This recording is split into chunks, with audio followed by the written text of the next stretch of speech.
This Raw Green episode is brought to you by Obi, a sustainability consultancy firm specialized in life cycle assessment and decarbonization strategies. For more information, check oneobi.com or visit our page on social media. Links in the description.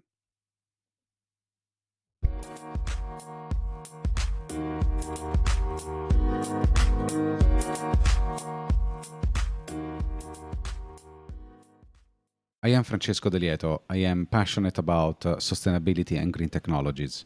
Welcome to a new episode of Raw Green. Floating offshore wind energy is a cutting edge technology that allows wind turbines to be placed in deeper waters where traditional fixed bottom turbines can't reach. This opens up vast new areas for wind energy production, harnessing stronger and more consistent winds found further from shore. The potential for floating offshore wind energy is immense. According to a report by the International Energy Agency, floating offshore wind could generate up to 11 times the global electricity demand by 2040. However, with great power comes great headaches. Developing this kind of projects poses challenges at every step. To discuss this and more, today we have the pleasure of sitting down with Pellegrino Guerriero, the engineering project manager of MedWind, a floating wind farm project of 2.8 gigawatts in the south of Italy, developed by Renexia Group. Pellegrino, welcome to Raw Green. How are you? Yeah, thank you, Francesco. I'm fine, thanks. Nice. Yes, Thank you for being on Raw Green. I wanted to jumpstart immediately onto something really, really important. Okay, you have the most incredible name. I told you I would say that. You have the most incredible name. So, for our friends that doesn't speak Italian, Pellegrino Guerriero, translated in English, it is Pilgrim Warrior. So you're like on a mission. I can go on a crusade with you with that name. yeah, actually, it makes sense. Sometimes they ask me which one is the name and which is the surname. So that's sometimes it's difficult. I had on my credit card; they reverse them, but it makes sense basically. It comes from the Crusades. It comes from the medieval time, Yeah. and I can take the best of it. I mean, is a warrior or fighter for our projects. Well, look, talking about powerful things, let's talk about the MadWind project. You are an engineering project manager, so you oversee this kind of projects from the cradle, from the very beginning. What does it take to develop from the very beginning a project like MadWind?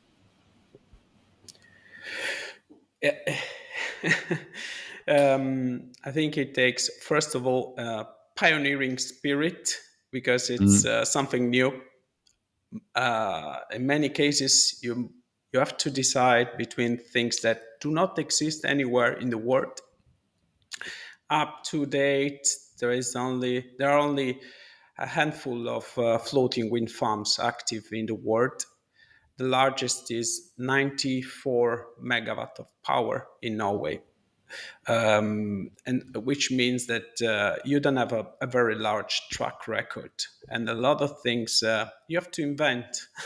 Just assume something and continue on that and study a lot, research a lot, and have a great team with you. And actually, this is what I'm honored to be part of. It's a great team and very dynamic and constantly researching for the optimum. That's the very big difference between fixed bottom wind farms and floating wind farms. First of all, track record. You don't have many successful projects over there. And you do, even if they are successful, they don't have basically the right amount of turbines, and so you have to create something completely new, and so you have to be very very innovative in what you think of, and you have to take, of course, the best of other words, such as again, offshore fixed bottom, and you have to invent something. And there are a lot of, for instance, a lot of floaters are up there. So there are, I think, hundreds. I've seen examples of different floaters, and you must decide one which is suitable for your wind farm, and that's not the only choice that you have to make, which is extremely difficult because it has a lot of implications for the whole wind farm, in terms of budget, in terms of planning, in terms of sourcing, procurement, and so on and so on. And it takes a lot of also investments for developing such wind farms, and a lot of risks, of course, because again, there are not many floating wind farms active.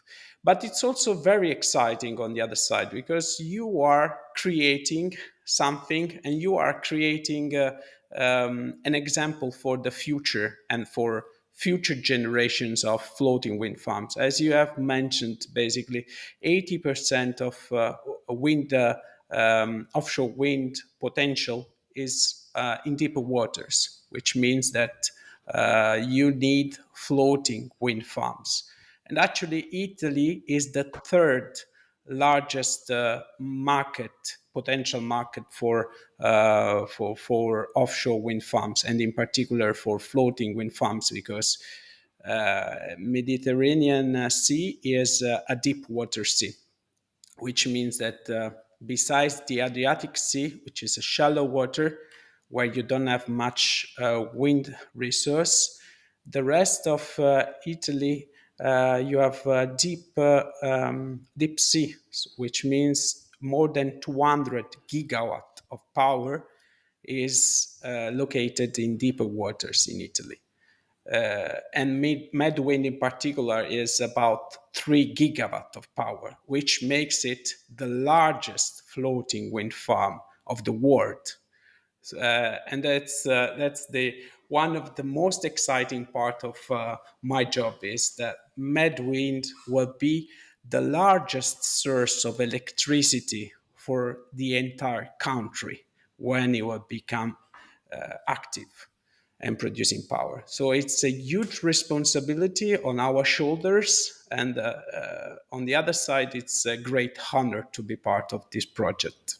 It is. I can imagine. We're talking about numbers that are absolutely gigantic. Talking about 2.8, 3 gigawatts of energy. Um, what does it take to go into project development onto something like that? So I assume you have to start to do some marine relevation to find the right spot where you're going to put your floaters, that they're not just hanging around the sea. They have to be anchored to the seabed. So if you can please dig a little bit more into details onto that part, which is very interesting. Yeah, exactly. We have performed so far 3.5 offshore surveys, which means that we have contracted several companies for performing, for taking samples, environmental samples, but also geophysical investigations, geotechnical investigations, archaeological investigations uh, in the deeper water, so in the wind farm location.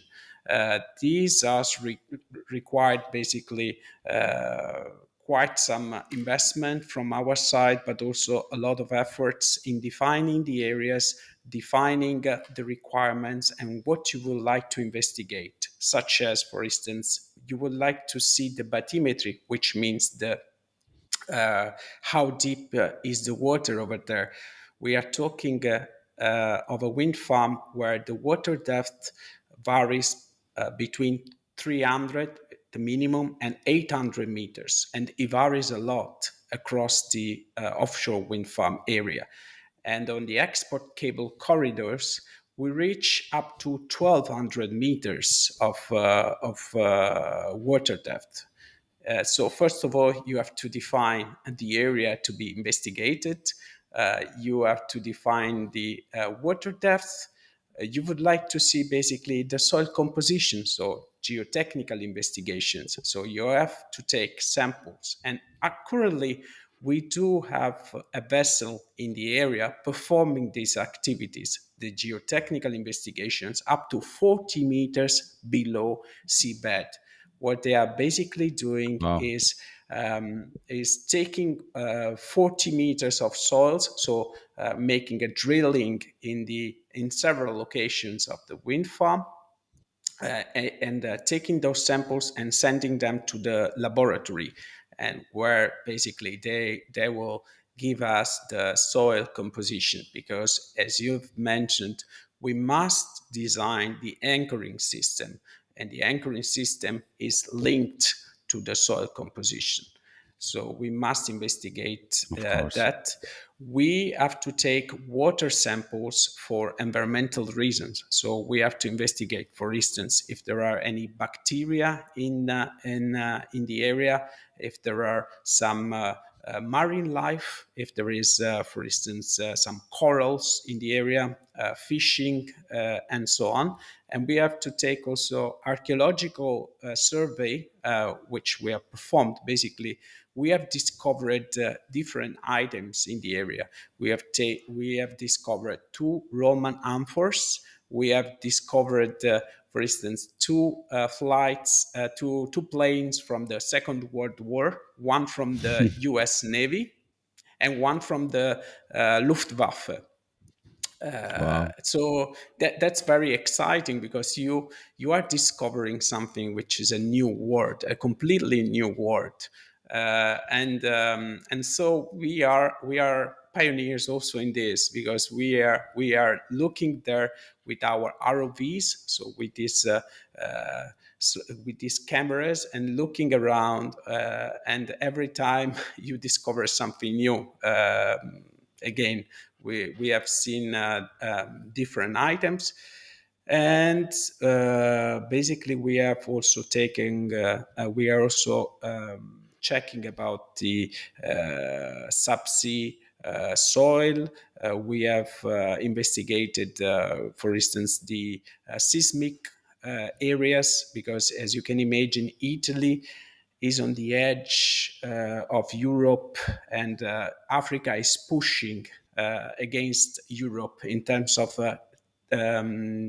seismic areas, and that's why in Sicily you have the most active volcanoes of the entire Europe. You have read in the recent news that, for instance, Etna is active at the moment, because this is one of the things we are looking at, basically, the seismic areas, and to be sure that once we have installed our wind farm, the wind farm will not suffer of any damage due to these movements.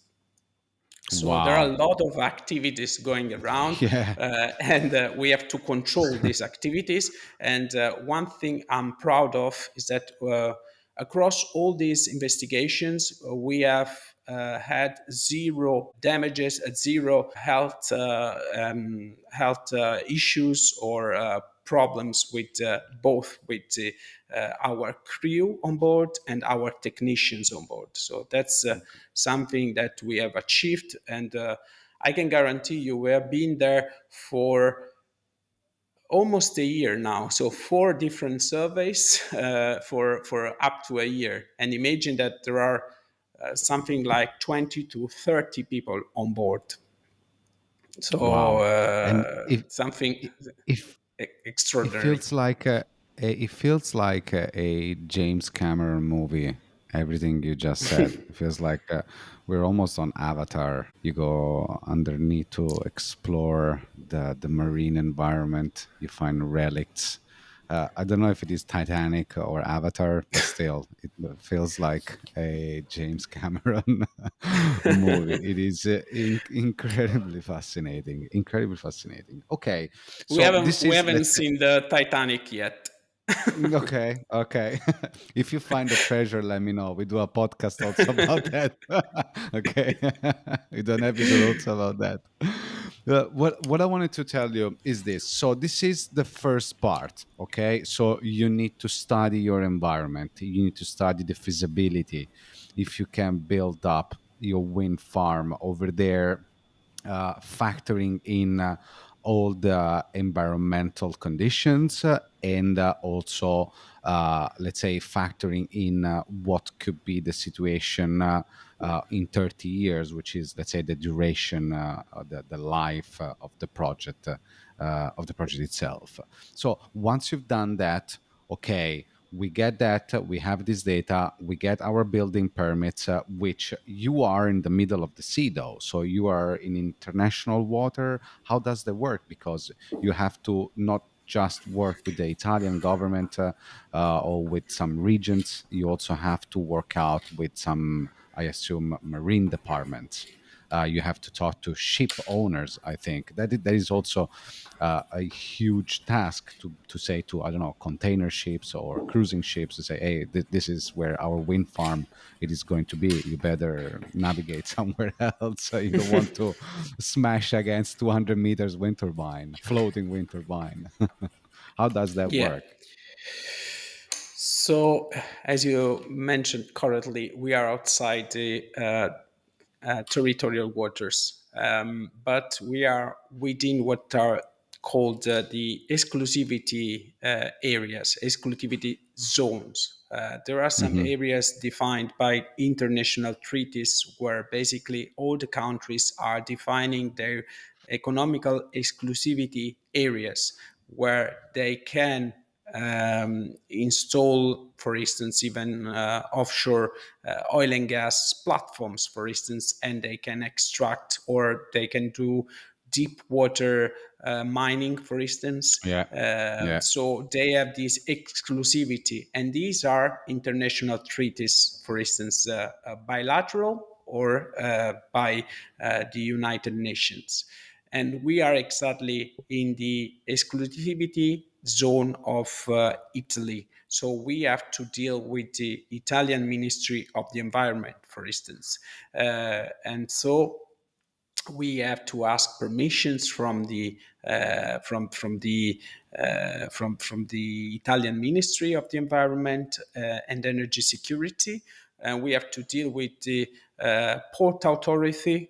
For instance, when making those surveys, we have to deal with the Capitaneria di Porto, which means that the Hmm. port authority, Yeah. we have to tell them our position, what we are going to perform, and why, and they give us the permissions to operate and take these samples and perform these offshore activities.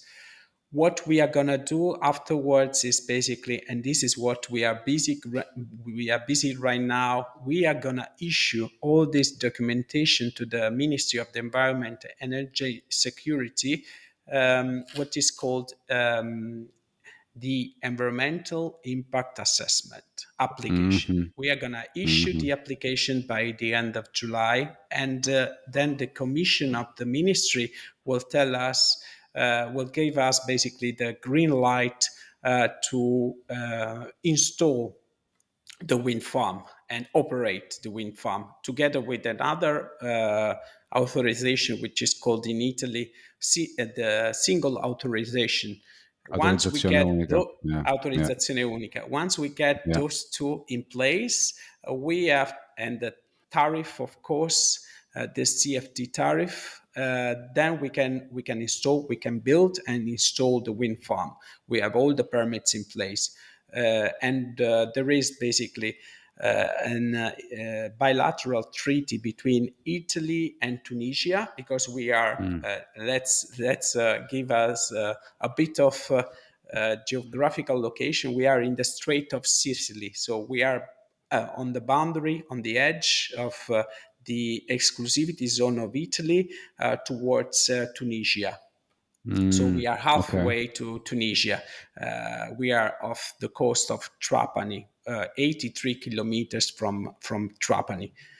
So there is a bilateral treaty between Italy and Tunisia, and defining the exclusivity area. So once we have completed the process of permitting, we are able to build and install and operate this wind farm. We basically will have export cables delivering the power to Sicily, and then from there basically to the mainland, because Sicily is connected to Italy via offshore cables, and there will be additional cables by our transmission system operator Terna, which will link Hmm. Sicily to the mainland in Campania, and there is another link to Sardinia, the other island. These are called Tyrrhenian Link West and Tyrrhenian Link East.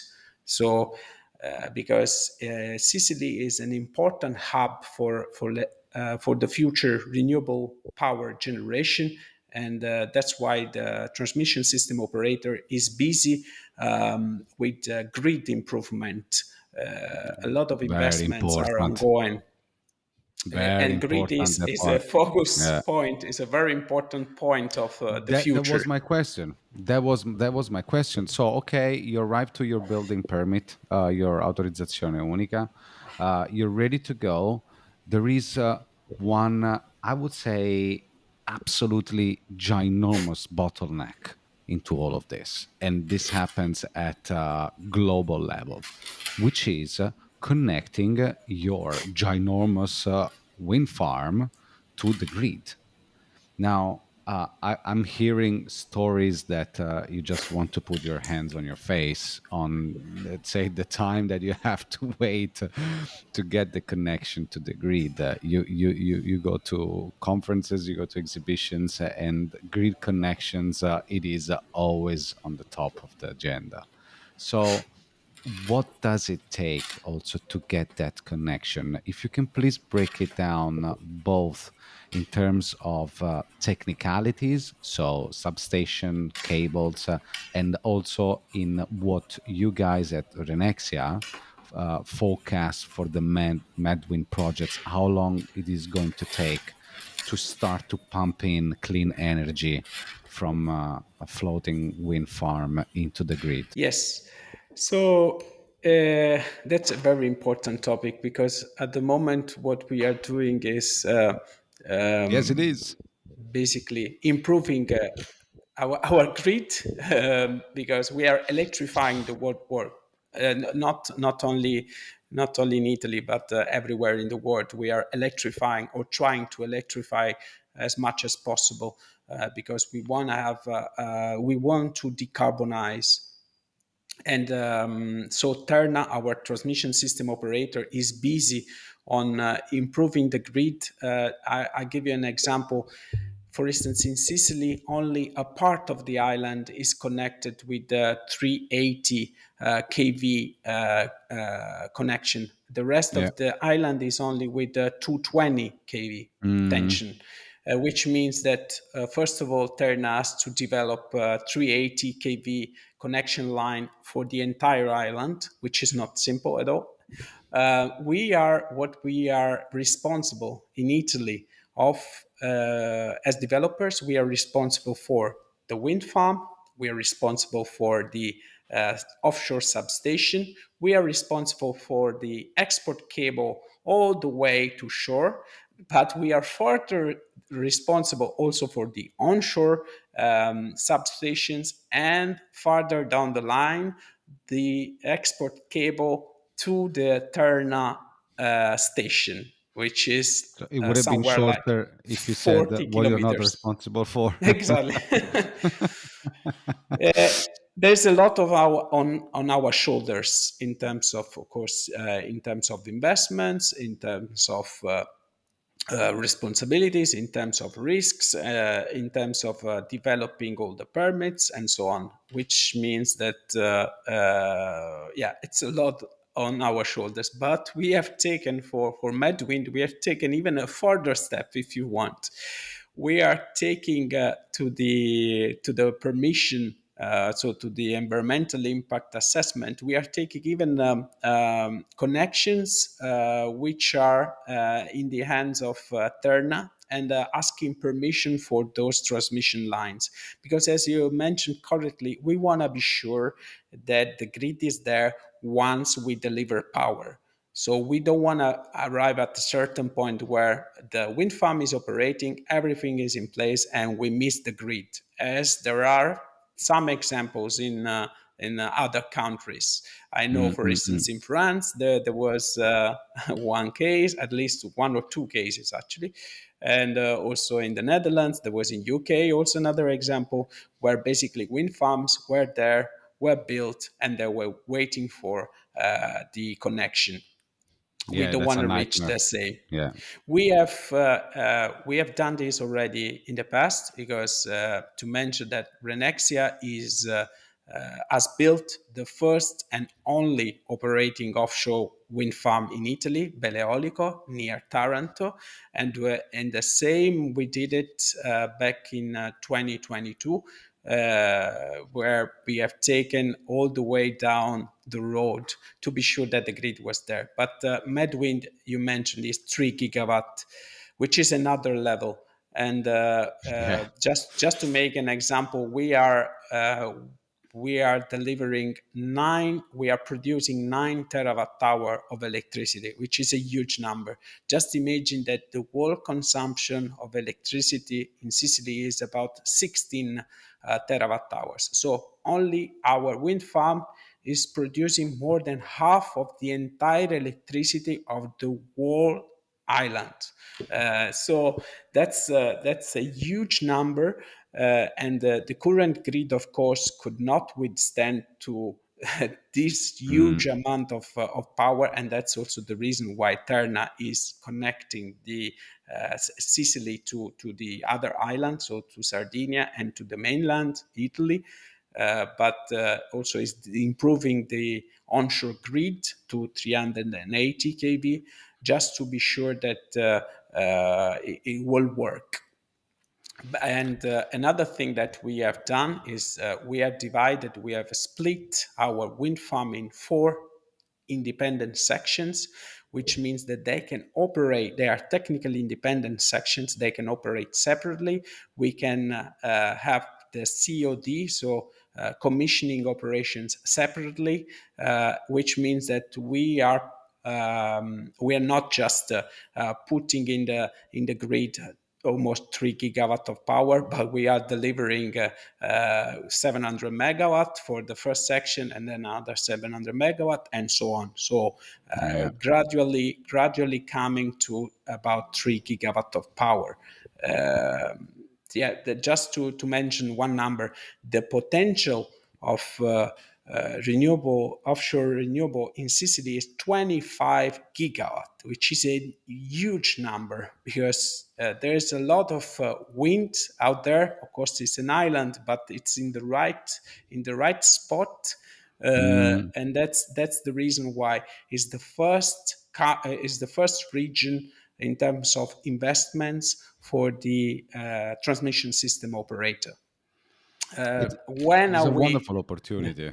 It is a wonderful Yes. opportunity also for the region itself, because right now, the past 20, 30 minutes, we've been talking about everything that happens on water, but there are a lot of things that happens on land. You have to build these floating wind turbines. You have to assemble them, sorry, on land, and then you transport them onto the location on water, I assume.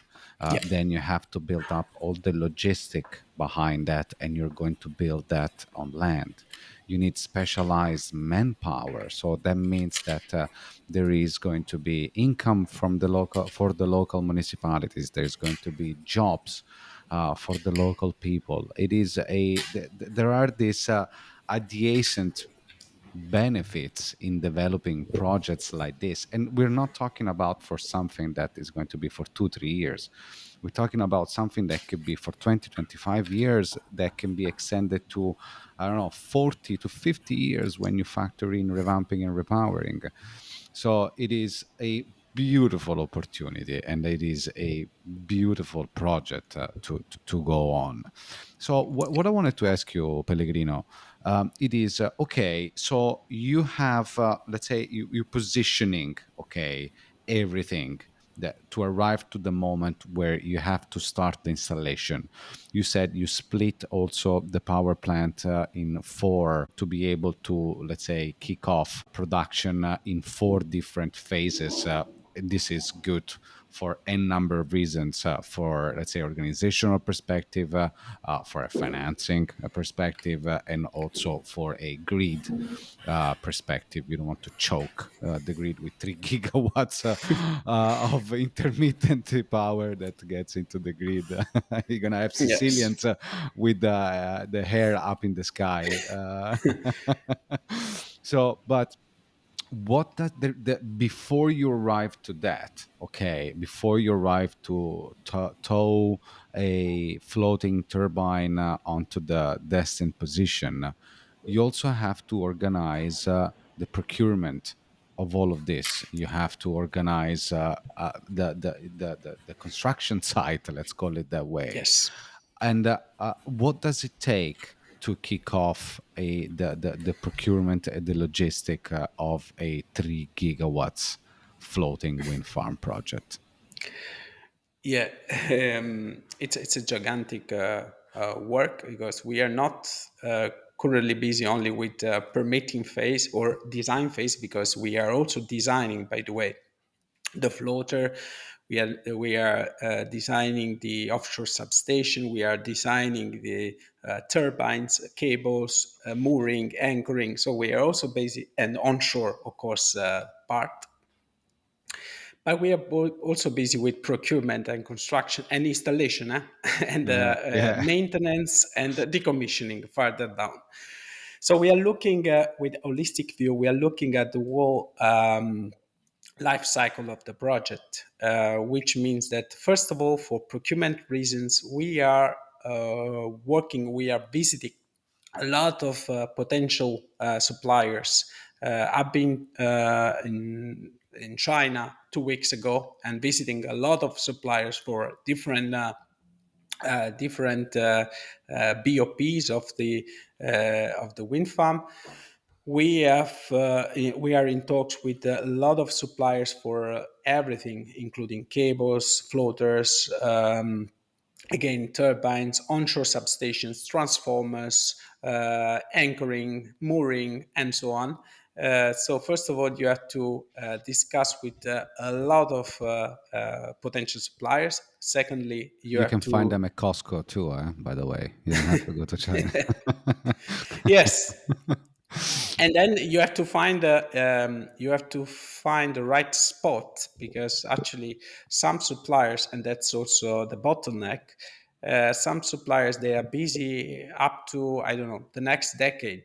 For certain items, you have bottlenecks for certain activities. So you have to look for the right suppliers in due time, because we would like to deliver power for the first section by 2028, which means that we need certain things on time to be delivered on time. And you have to find a way, not only to find the right spot on the right time, but to transport it from A to B, which means that it's not that easy to find also the right transportation from A to B in due time. Then we have, of course, we have defined a port where we are going to have assembly activities for turbines, integration with floaters. Then you have to find the right marine spread, which means some tugs, some assistant boats to install the wind turbines, including floaters. And then you have to find other type of vessels for the installation of mooring and anchoring. And then you have to find other vessels suitable for the installation of the offshore substation, including the foundation. So it's not easy job to make up this puzzle from considering all these constraints from different suppliers and for the timing of the project. One thing I want to underline is that Renexa is not only a simple developer, which means active exclusive in the permission, but we would like to build it and operate this wind farm. Okay. So that's why we are looking at design activities, procuring activities, installation activities, because we would like to be sure that everything is in place when we need them. So we have long-term agreement with top suppliers for those activities, and you have to be sure that the port is suitable for these activities. Because one thing we don't want to have is basically that the ports are not ready for such activities. In UK, there is a long experience for offshore wind. I mean, it's more than a decade that UK is active in this. So most of the ports are okay for those activities. In Italy, we are a bit behind in this. We again because we have deep waters, so we needed to wait for floating technology to be ready before advancing in the offshore wind. Now it is ready, so that's the reason why we can develop also our ports. And imagine that the ports must be ready for those kind of activities, which means that you need a certain draft at the port, you need a certain quay That's not and the easy. length of the quay and Yeah. some the areas, huge areas, because do not forget that a floater is about 80 meters by 80 meters, which is a huge It's huge. football field. So, Yeah. and you have several. In our wind farm, we have up to 190 floaters, so, which you can That's a imagine lot of space. Yeah.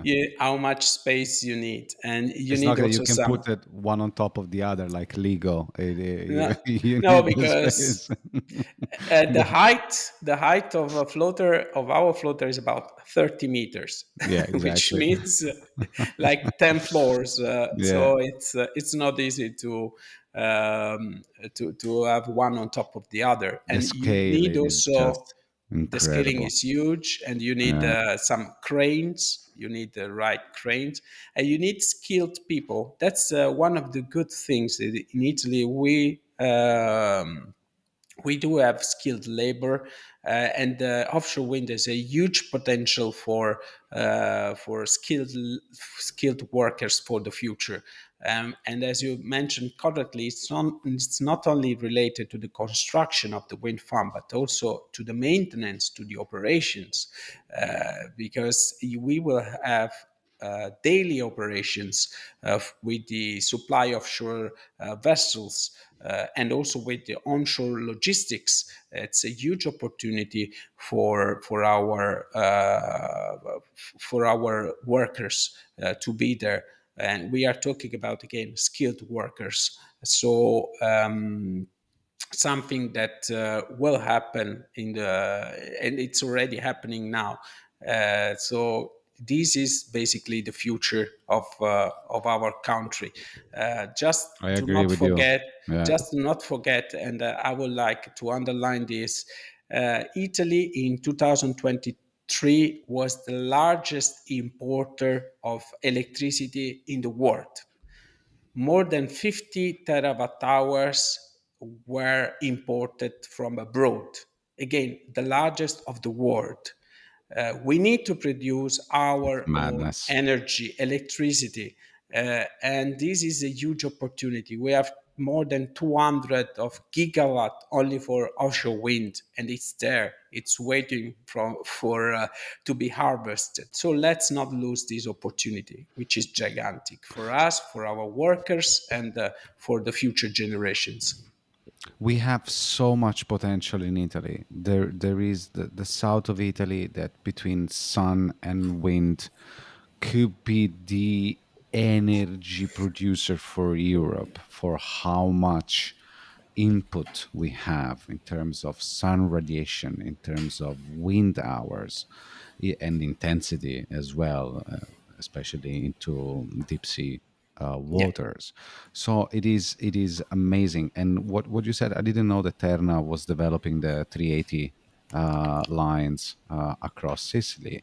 That is a really good thing because you can start to put down more projects to be able to dispatch them with a higher higher efficiency. So it is. This is a beautiful opportunity. There is one very beautiful thing about the Medwit projects that I need to ask you about and more info about, which gave me the thing. Okay, these guys thought about it properly. Okay, that was the cherry on top of the cake, which is when we spoke the first time, you and I, and then I found it out also on the Medwind website. You said you wanted to have a more thorough, a more broad relationship with all the stakeholders involved into the Medwind project, not necessarily into the development part, but with, let's say, ideation things. And I'm referring to, let's say, marine biologists. I'm referring to the sensors that you're going to put onto wind towers. Now, I'm not going to spoil it. I want the people that listen to Rogue Green to hear it from you because I really, really, really, really love that part. If you can please break that down. yeah, we have called this the Renexia method. We have experimented this already with the Beleolico wind farm, which is the first offshore wind farm in Italy. We have started with Medwind, which was covering 2,500 square kilometers of area. And by discussing with the environmental associations, discussing with fishermen, local authorities, with ministries, we have reduced the space to 900 square kilometers, so about a third of the initial size. And the reason is because we are considering a military area, we are considering the migratory birds, we are considering also the subsea, which in certain areas are protected, which means there are corals, so we don't want to disturb the corals. We No. have we have considering the transportation routes. So by considering all these constraints, we have reduced the wind farm to 900 square kilometers because we would like to have the support of all the actors in the area. So environmental associations, trade unions, municipalities, fishermen, and because we want to include in our and support this project. To date, actually, that's the one of the strong points of Medwind, that we are including everybody in the process, and we are discussing with all the actors beforehand. Just let me say something. Normally, this is done for the process, for the official process. This is done when there is the conferenza dei servizi, or conference of services, during the I process of the remember that. single authorization. So you basically invite everybody to express their opinions officially during a meeting, and everybody says something about this wind farm, if they like, if they don't like, and whatever. We have anticipated this process with all the actors because we don't want to just their opinion on things that already are decided or taken, but we want them to build it and to discuss with them how can we mitigate our impact and how we can make things better. As you have mentioned, we are installing, for instance, systems like bird radars and monitoring systems because we want to be sure that we are not hitting any migratory birds during the operation of the wind farm. We have done this already with Paleolico wind farm, so we do have a track record. It's not the first time. Let me say something.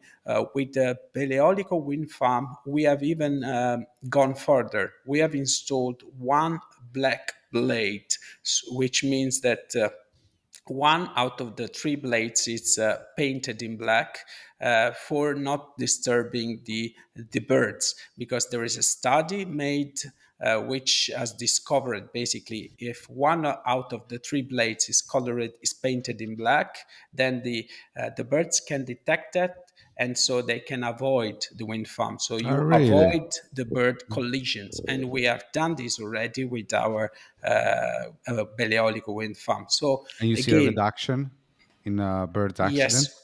to date we haven't got even one accident involving birds in the Paleolico wind farm. That's So amazing. I didn't know that about the black blade. yes, Fantastic. there's a study that you can search, and we've applied Yeah, it. yeah. So that's something we are proud of, that we are building this together with the communities, and we are anticipating the timing. Uh, so we want everybody on board of our project. What about for large mammals? We have studied basically this was one of our offshore survey was covering this aspect. So was covering the marine mammals because in the Mediterranean you have whales, you have dolphins. So we have made together with one of the top three institutions of the world, research institution of the world, which is the name is Anton Dorn. Anton Dorn was a German scientist which developed studies about the marine biologists, and actually was the Darwin of the marine environment. You can call him so, Okay. and. As this, there's a center in Naples, and we have worked together with them on these aspects. With the marine mammals, but also with the migratory birds. And basically, the wind farm will not affect any routes of the Hmm. whales, of the dolphins, and of the marine mammals. And again, I can give you another example, also related to the Paleolico wind farm. We have made a deal with what is called the associations, the Ionian Dolphin Association, where they are basically monitoring the dolphins around the wind farm. And what they have found so far is basically the dolphins, they are attracted by the wind farm. So they can see more dolphins than before. So that's it's becoming a sort of Luna Park for, for dolphins. So and by the way, we have performed also a study related to medwind about not only marine mammals, but also in general the fish. They can see the wind farm as a sanctuary because basically it will be forbidden to any human activity. So it That will is great. be a sort of sheltered area for the fish, and they can reproduce themselves. They can see it again as a sheltered area, so free from any fishing activities. That is great. That is such a nice thing that would be able to uh, protect that 900 square kilometers, which is a It's a big huge area. size. It's Yeah, a it big is a area. big area. Imagine it's the same size, is one third of Hong Kong size. Yeah. or Okay. the same size of Gargano National Park, which is the fifth largest in Italy, or in Yeah. UK you have the Northumberland National Park in the Okay. North England. You got I your found data this. ready to go. I found this, which is also one of the largest parks, national parks in England. Well, look, I am pretty sure that this will be also subject to so much research from Yeah. biologists, from marine biologists, because it is a unique opportunity to be able to track over the course of the life of the project. So, again, we said between 20 to 50 years. What are the properties of, let's say, self regeneration into an open space? What are, for example, I'm thinking about the anchoring system of the floating platforms. Would they help with seaweeds, that they maybe help with corals formation at the bottom, or with, let's say, work as a protection for smaller side fishes and any other form of marine life? So it has to be, as I said, it is going to be ground for some very interesting research. There is going to be, though, a group of people that is not going to be that happy, which are going to be the fishermen. But if they probably can gain from them, from that too, because if you allow nature to restore itself and then you fish in a sustainable fashion, they will be able to benefit from that too. So they are somehow, they're also investing into the project. They're buying in into the project. Yes, we are creating a foundation together with fishermen. So we are also including fishermen in this project. As said, we have reduced the space occupied by the wind farm, but we are also building a relationship with fishermen, creating a foundation, and also including them in the service activities for the wind farm, so they can help us during the operation and during construction of the wind farm.